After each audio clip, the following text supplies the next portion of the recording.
Zdravím vás, tady je Sean a chtěl bych vám něco říct o jednoduchém způsobu, jak primárně zjistit, zda trh trenduje nahoru nebo trenduje dolů a co vlastně určuje, že trh trenduje.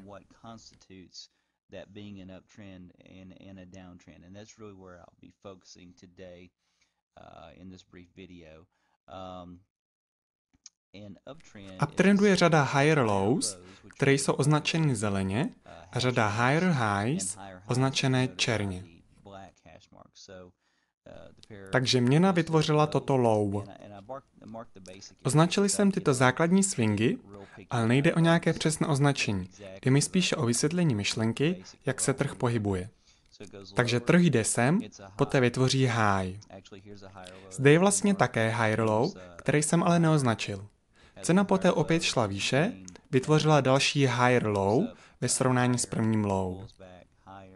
Jde výše, vrací se, jde znovu výše, vrací se, jde výše.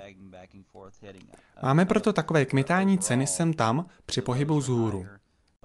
Celkově tedy byly vyšší lows a vyšší highs, z čehož se skládal uptrend. Potom se objevil rychlý krátkodobý downtrend a krátkodobý uptrend.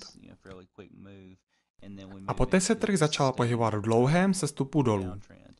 Tento downtrend má lower highs a lower lows.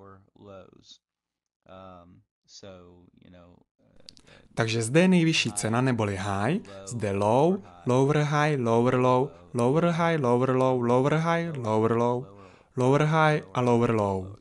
To je to, co vytváří downtrend.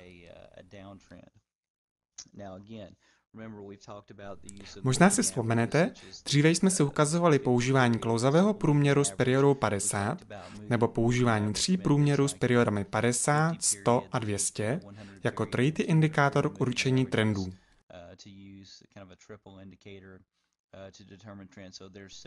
A existuje několik dalších podobných a velmi jednoduchých způsobů, jak určovat trend.